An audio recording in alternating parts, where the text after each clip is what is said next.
அன்பு நேயர்களே வணக்கம். இன்றைக்கி பதிவில் 8ஆம் வகுப்பு இயல் 6 சிங்கி பெற்ற பரிசு அப்படிங்கிற தலைப்பில் ஒரு கவிதை பிள்ளை கொடுத்துருக்காங்க. அதை பற்றி பார்க்கலாம். இது குற்றால குறவஞ்சி அப்படிங்கிற நூல்லேருந்து திரிகூட ராசப்ப கவிராயர் அப்படிங்கிற கவிஞர் எழுதிய பாடல் நமக்கு கொடுத்துருக்காங்க. நாட்டுப்புற பாடல் வடிவில் இருக்கக்கூடியது. முதல்ல நூல்வெளி அப்படின்னு பார்ப்போம். நூல் குறிப்பு பாருங்கள். திரிகூட ராசப்ப கவிராயர் தென்காசி மாவட்டத்தில் பிறந்தவர். தென்காசி திருநெல்வேலி மாவட்டத்தில் தென்காசிக்கு அருகிலுள்ள மேலகரம் அப்படிங்கிற ஊரில் பிறந்தவர். திருக்குற்றாலநாதர் கோவில் வித்வான் அப்படிங்கிற சிறப்பு பெயரும் பெற்றவர். திருக்குற்றால தலபுராணம், திருக்குற்றால மாலை, குழல் வாய்மொழி, பிள்ளைத்தமிழ் உள்ளிட்ட பல நூல்களை எழுதியுள்ளவர்.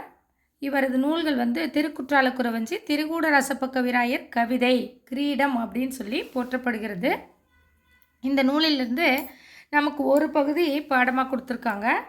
இவர் எழுதிய நூல் திருக்குற்றால கோவை, திருக்குற்றால உலா அப்படின்னு பல நூல்களை இயற்றிய சிறந்த கவிஞர் இவர். பாருங்கள், நுழையும் முன் அப்படிங்கிற பகுதியை பார்ப்போம். சிங்கி பெற்ற பரிசு, அதாவது அந்த காலத்தில் குறி சொல்லிட்டு பல பரிசுகளை பெண்களிடம் பெற்று வருவாங்க.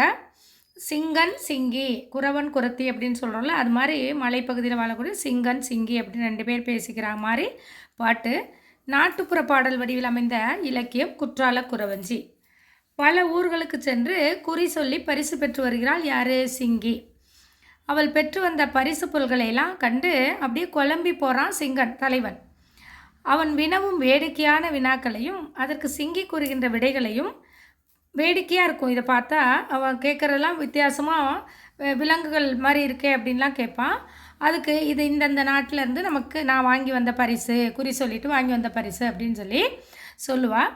வாங்க அந்த குற்றால குறவஞ்சி பாடலில் சிங்கி பெற்ற பரிசு அப்படிங்கிற தலைப்பில் இருக்க கவிதையை முதல்ல நான் இது ராகமாக பாடணும், அதுக்கப்புறம் நான் சொல்லித்தரேன்.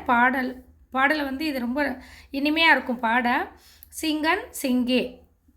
பாருங்கள், சிங்கன் கேட்குறேன்.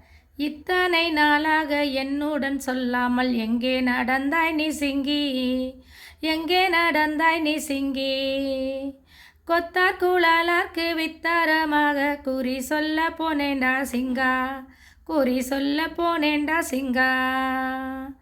பார்க்கில் அதிசயம் தோணுது சொல்ல பயமாயிருக்குதடி சிங்கி, பயமாயிருக்குதடி சிங்கி. ஆர்க்கும் பயமில்லை தோணின காரியம் அஞ்சாமல் சொல்லடா சிங்கா, நீ அஞ்சாமல் சொல்லடா சிங்கா. காலுக்கு மேலே பெரிய பிரியன் கடித்து கிடப்பானேன் சிங்கி, கடித்து கிடப்பானேன் சிங்கி. சேலத்து நாட்டில் கூறி சொல்ல பெற்ற சிலம்பு கிடக்குதடா சிங்கா, சிலம்பு கிடக்குதடா சிங்கா. சேலத்தாரிட்ட சிலம்புக்கு மேலே திருகு முருகென்ன சிங்கி, திருகு முருகென்ன சிங்கி. கோலத்து நாட்டார் முறுக்கிட்ட தண்டை கொடுத்த வரிசையடா சிங்கா, கொடுத்த வரிசையடா சிங்கா. நீண்டு குறுகியும் நாங்குள் புழு போல நெளிந்த நெளிவண்ண சிங்கி, நெளிந்த நெளிவண்ண சிங்கி. பாண்டியனார் மகள் வேண்டும் குறிக்காக பாடகமிட்டதடா சிங்கா, பாடகமிட்டதடா சிங்கா. மாண்ட தவளை உன் காலில் கட்டிய மார்க்கமது பெண்ணே சிங்கி, மார்க்கமது ஏது பெண்ணே சிங்கி. ஆண்டவர் குற்றால சந்நிதி பெண்கள் அனிமணி கச்சமடா சிங்கா, அனிமணி கச்சமடா சிங்கா. சுண்டு விரலிலே குண்டல பூச்சி சுருண்டு கிடப்பானேன் சிங்கி, சுருண்டு கிடப்பானேன் சிங்கி. கண்டிய தேசத்தில் பண்டு நான் பெற்ற காலாளி பிடியடா சிங்கா, காலாளி பிளியடா சிங்கா, காலாளி பிளியடா சிங்கா. ஆசிரியர் யார்னா திரிகூட ராசப்ப கவிராயர். இப்போ ஒவ்வொரு நாட்டிலையும் என்னென்ன பரிசு வாங்கி வந்தேன் அப்படின்னு சொல்லி சொல்கிறா பாருங்க. இத்தனை நாளாக என்னுடன் சொல்லாமல் எங்கே நடந்தாய் நீ சிங்கி அப்படின்னு கேட்குறா சிங்கன். யாரை? தன்னுடைய ஒய்ஃபை. எங்கே போன அப்படின்னு சொல்லி. அவ கொத்தால் குழலார்க்கு வித்தாரமாக குறிச்சொல்ல போனேனடா சிங்கா அப்படிங்கிறார். அப்படின்னா என்ன, என்கிட்ட சொல்லாமல் இத்தனை நாளாக நீ எங்கே போன அப்படின்னு கேட்கறதுக்கு, பூங்கொத்துக்களை சூடிய பெண்களை உடைய கூந்தலை உடைய பெண்களுக்கு நான் குறி சொல்ல போனேனே சிங்கா அப்படின்னு சொல்கிறான். அப்போ உன்னை பார்த்தா எனக்கு பயமாக இருக்குது, பார்க்கில் அதிசயம் தோணுது சொல்ல பயமாக இருக்குதடி சிங்கி அப்படிங்கிறான். உன்னை பார்க்க நீ அதிசயமாக என்னென்னமோ போட்டுட்டு வந்திருக்க, பார்த்தா பயமாக இருக்குது. அப்போ என்ன அப்படின்னு கேட்குறா. அவள் யாருக்கும் பயமில்லை தோணின காரியம் அஞ்சாமல் சொல்லடா சிங்கா அப்படிங்கிறா. உன்னை பார்க்கும்போது அதிசயமாக இருக்குது, நீ போவேல வெறுமனே போன, இப்போ என்னென்னமோ போட்டுட்டு வரியே அப்படின்னு கேட்குறான். ஆனால் சொல்ல அச்சமாக இருக்குது சிங்கி அப்படிங்கிறா. அதுக்கு அவள் சொல்கிறா, யாருக்கும் பயமில்லை தோன்றிய கருத்தை நீ அஞ்சாமல் சொல்லு சிங்கா அப்படின்னு சொல்கிறா.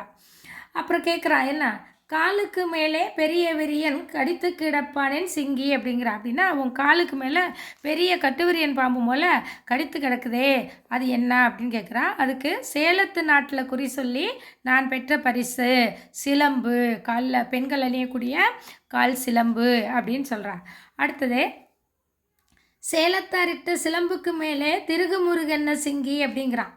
திருகுமுருகு அப்படின்னா என்னது, அதுவும் காலில் அணியக்கூடிய ஒரு அணிகலன் தான், பெண்கள் அணியக்கூடிய அணிகலன்கள். சொல்கிறா, சேலத்து நாட்டு மக்கள் அணிவித்த சிலம்புக்கு மேலே திருகுமுருகலாக இருப்பது என்ன அப்படின்னா, அது யார் கொடுத்தது, கலிங்க நாட்டார் எனக்கு பரிசாக அளித்த முறுக்குகள் நிறைந்த தண்டை. தண்டைங்கிறதும் காலில் அணியக்கூடிய ஒரு அணிகலன் தான், பெண்களுக்கு அணியக்கூடிய அணிகலன் அப்படின்னு சொல்கிறா. அடுத்து என்ன கேட்குறா, நீண்டு குறுகியும் நாங்குல் புழு போல் நெளிந்த நெளிவன்ன சிங்கி அப்படிங்கிறான்.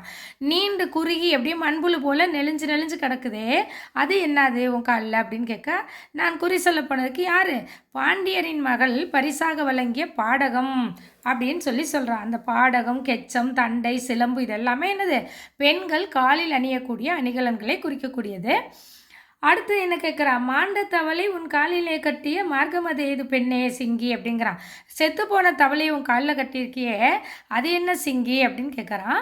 அதுக்கு இறைவனாகிய குற்றாலநாதரின் கோவில் பெண்கள் வந்து எனக்கு அணிவித்த மணிக்கச்சம் என்ற அணிகலன் அப்படின்னு சொல்கிறான். அடுத்து, சுண்டு விரலிலே குண்டல பூச்சி சுருண்டு கிடப்பானேன் சிங்கி அப்படிங்கிறான். அதாவது சொண்டு விரலில் குண்டலப்பூச்சி மாதிரி சுருண்டு இருக்குதே, அதை மெட்டியை தான் அப்படி சொல்கிறாங்க, ஏன் சிங்கி அப்படிங்கிறா.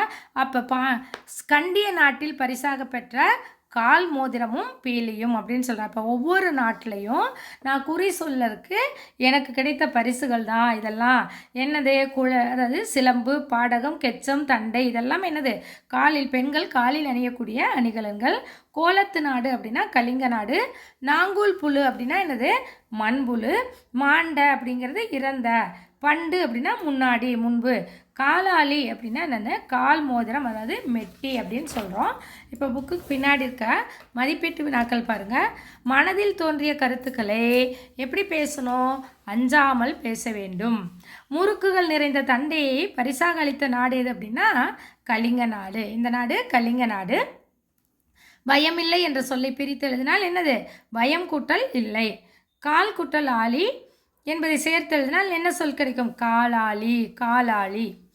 சிங்கிக்கு பல வகை பரிசு பொருட்கள் கிடைக்க காரணம் என்ன, என்ன காரணம், அவள் குறி சொல்ல போனான், குறி சொல்லுதல்.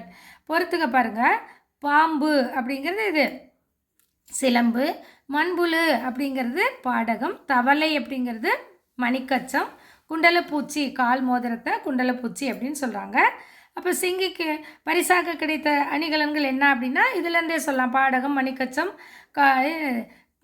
கால் மோதிரம், சிலம்பு இதெல்லாம். சிங்கன் தான் எதை கண்டு அஞ்சுவதாக கூறினான், சிங்கி விதவிதமான நகைகள் போட்டிருந்தா அதை பார்த்து என்ன செஞ்சான், அவன் பயந்ததா சொல்கிறான். கலிங்க நாட்டாரும் கண்டிய நாட்டாரும் சிங்கிக்கு வழங்கிய பரிசுகள் என்னென்ன, கலிங்க நாட்டார் என்ன கொடுக்குறாங்க, கலிங்க நாட்டார் முறுக்குகள் நிறைந்த தண்டையை கொடுக்குறாங்க. கண்டிய நாட்டில் என்னது, கால் மோதிரமும் பீலியும் அப்படின்னு சொல்கிறாங்க. இந்த பாடத்தோடைய பதிவு உங்களுக்கு பிடிச்சிருந்தா தங்களது கருத்துக்களை பதிவிடவும். நன்றி.